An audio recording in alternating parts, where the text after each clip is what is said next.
Bonjour à tous. Dans cette vidéo, on va représenter la notion de l'exponentiel complexe. On va donner la définition des propriétés et quelques exemples. On commence tout d'abord par la définition. Pour z égale x plus y appartient à c, c'est-à-dire un nombre complexe, on définit l'exponentiel de z par exponentiel z égale exponentiel x fois exponentiel y. Voilà, ça c'est la définition de l'exponentiel complexe. Je rappelle que exponentiel x c'est un nombre réel et le exponentiel y c'est un nombre complexe défini par cos y plus i sin y. Déjà dans le cas général, le exponentiel iθ c'est le cos θ plus i sin θ. Donc ici on a pris y au lieu de θ. Déjà c'est un nombre réel. Et donc, vous remarquez bien que l'exponentiel complexe, c'est-à-dire exponentiel z, elle est formée par le produit d'un nombre réel, qui est le exponentiel x, et un nombre complexe, qui est le exponentiel y. On passe à voir quelques propriétés. Soit z et z' appartiennent à c. On a la première propriété. Exponentiel z plus z' égale exponentiel z fois exponentiel z'. Et donc, pour montrer ça, il suffit de remplacer z par x plus y et z' par x' plus y'. Voilà, et on va calculer, donc tout calcul fait, on va trouver cette équation-là. Exponentiel z plus z' égale exponentiel z fois exponentiel z'. La deuxième propriété, exponentiel z sur exponentiel z' égale exponentiel z moins z'. Déjà ici, on a une remarque à faire. Le fait que exponentiel z', elle est toujours différent de 0. C'est pourquoi on a le droit d'écrire dans le dénominateur. Et pourquoi il est différent de 0? Parce que le exponentiel z', si vous remarquez, c'est en fait le exponentiel x' fois exponentiel y'. Mais le exponentiel x', c'est un nombre réel qui est toujours strictement positif, il est différent de 0. Et le exponentiel y', il est aussi différent de 0, vu que exponentiel y', c'est le cos y' plus i sinus y'. Et on ne peut pas trouver un angle y' tel que à la fois cosinus et sinus s'annulent à la fois.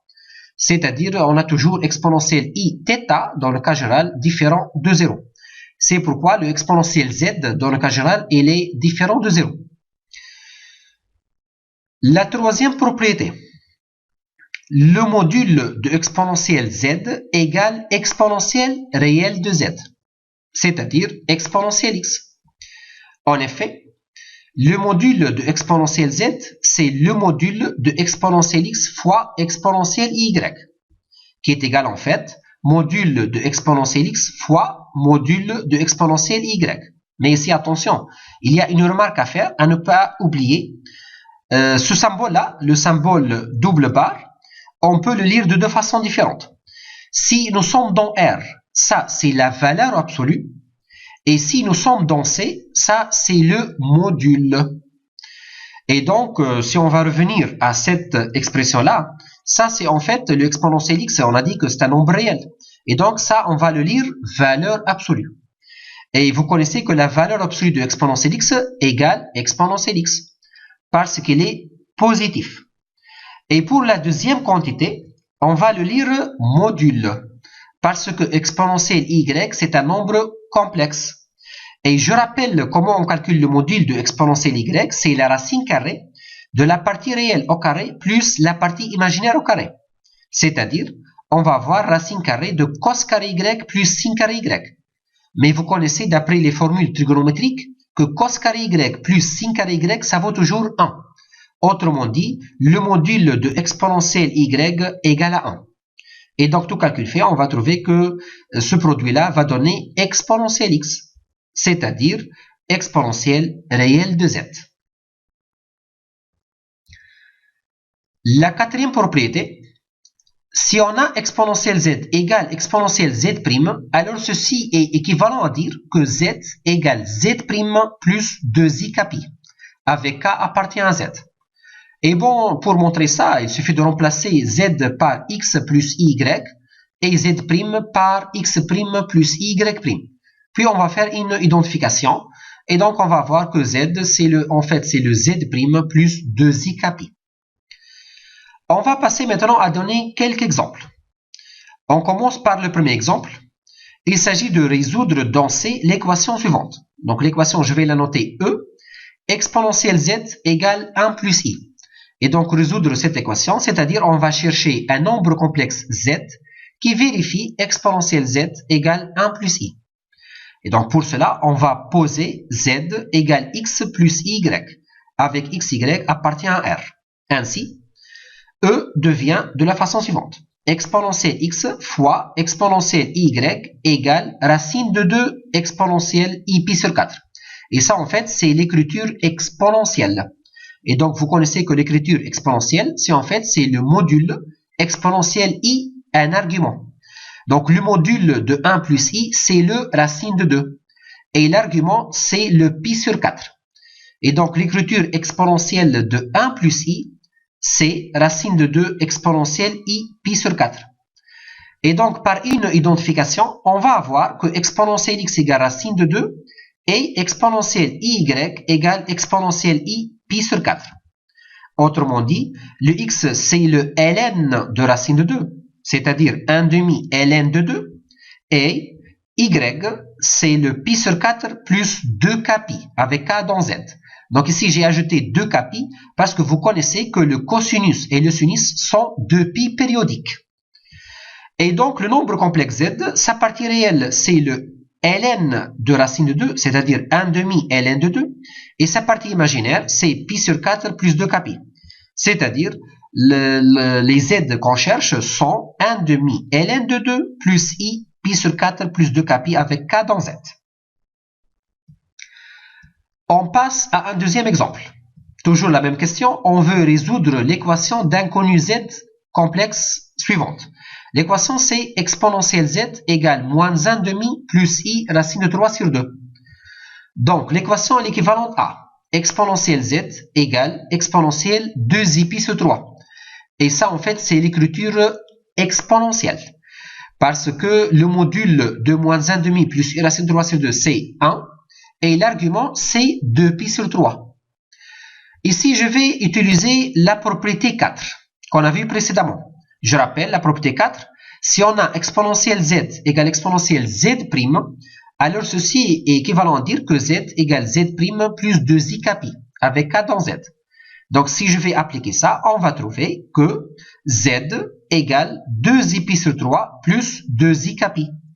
C'est-à-dire, on peut mettre i en facteur, et donc on va trouver les zk de la forme i fois 2 pi sur 3 plus 2 capi, avec k dans z, sans les solutions de l'équation donnée.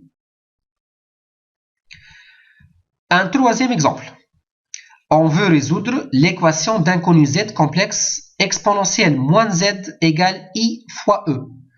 Donc, je rappelle que e, c'est exponentielle 1.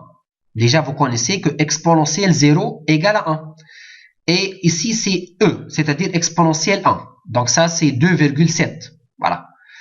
Et donc, comme d'habitude, on va poser z égale x plus y avec xy appartient à R. Ainsi, exponentielle moins z égale ie, c'est équivalent à dire que exponentielle moins x moins y égale i fois e. Autrement dit, ceci est équivalent à dire que exponentielle moins x fois exponentielle moins y égale i fois e. Et donc, par identification, on va avoir que exponentielle moins x égale e et exponentielle moins y égale exponentielle i pi sur 2. Et ceci en remplaçant i par son écriture exponentielle. Le i, ça vaut exponentielle i pi sur 2. Je rappelle que exponentielle i pi sur 2, c'est le cos pi sur 2, c'est-à-dire 0, plus i sinus pi sur 2. Mais le sinus pi sur 2, ça vaut 1. Donc, le i égale en fait exponentielle i pi sur 2.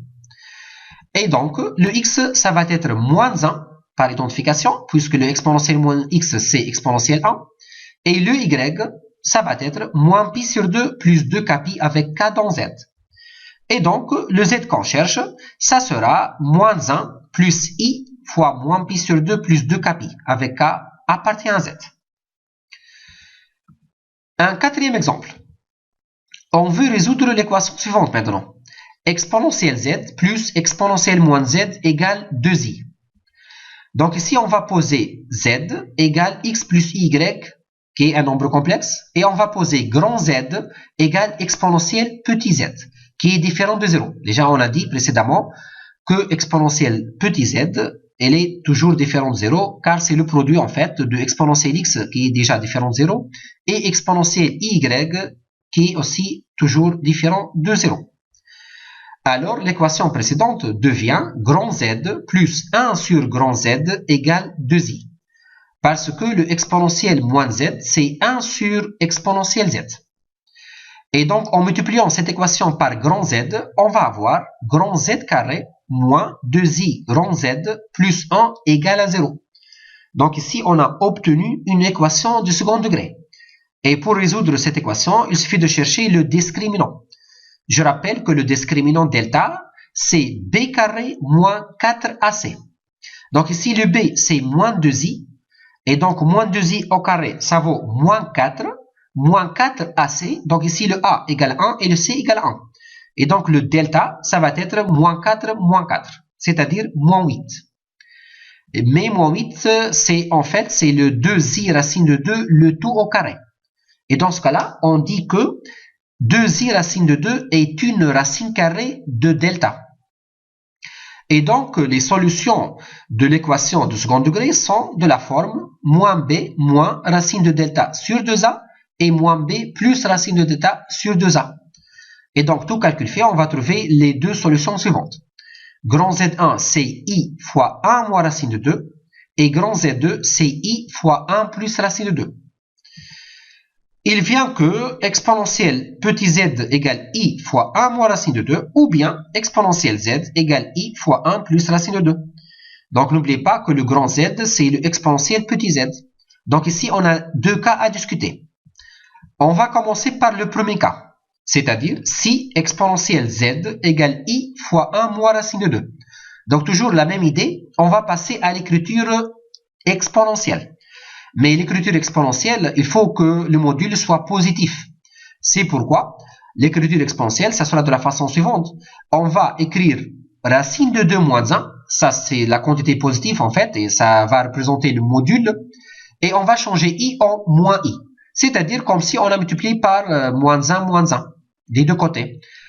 Et donc le moins i, ça va être exponentielle moins i pi sur 2. Et donc, si on pose z égale x plus y, ceci donne exponentielle x fois exponentielle y égale racine de 2 moins 1 fois exponentielle moins i pi sur 2. Et donc, par identification, on va avoir que la partie réelle égale la partie réelle, c'est-à-dire le exponentielle x égale racine de 2 moins 1 et le exponentielle y égale exponentielle moins i pi sur 2. Autrement dit, on va avoir que x égale ln de racine de 2 moins 1 et le y égale moins pi sur 2 plus 2k pi avec k dans z. Déjà, si vous remarquez ici, le x, ça vaut toujours le ln du module. Et c'est pourquoi, donc déjà, il faut avoir un module positif. Parce que le ln, on ne peut pas parler de ln d'une chose négative. Il faut que le ln s'applique à une chose qui est strictement positive. Et donc, le z qu'on cherche, ça sera ln de racine de 2 moins 1 plus i fois moins pi sur 2 plus 2k pi avec k dans z. Voilà. Ça, c'est les z qui vérifient la première équation, c'est-à-dire lorsque exponentielle z égale i fois 1 moins racine de 2. On va passer maintenant au deuxième cas, c'est-à-dire si exponentielle z égale i fois 1 plus racine de 2. Donc ici, le 1 plus racine de 2, il est déjà positif. Donc, ça va représenter le module. Et le i, on va le transformer en exponentielle i pi sur 2. Voilà, ça, c'est l'écriture exponentielle. Et donc, si on pose z égale x plus y, ceci donne exponentielle x fois exponentielle y égale 1 plus racine de 2 fois exponentielle i pi sur 2. Et donc, par identification, on va voir que l'exponentielle x, ça va être le 1 plus racine de 2. Et le exponentiel y, ça va être le exponentiel i pi sur 2. Autrement dit, x, c'est ln de 1 plus racine de 2. Et le y, c'est le pi sur 2 plus 2k pi, avec k dans z. Et dans ce cas-là, le z, les solutions de notre équation, donc seront de la forme ln de 1 plus racine de 2 plus i fois pi sur 2 plus 2kpi avec k dans z. Et donc, comme conclusion, l'ensemble des solutions, ça sera la réunion de ces deux ensembles. Parce qu'en fait, on a le premier cas ou le deuxième cas. Et donc, l'ensemble de solutions, ça sera une réunion. L'ensemble des nombres complexes qui s'écrit sous la forme ln de racine de 2 moins 1 plus i fois moins pi sur 2 plus 2kpi avec k dans z, union, c'est-à-dire ou bien l'ensemble des nombres complexes qui s'écrit sous la forme ln de 1 plus racine de 2 plus i fois pi sur 2 plus 2kpi avec k dans z. Voilà, je vous remercie pour votre attention et j'espère que le contenu a été bien clair. Merci beaucoup.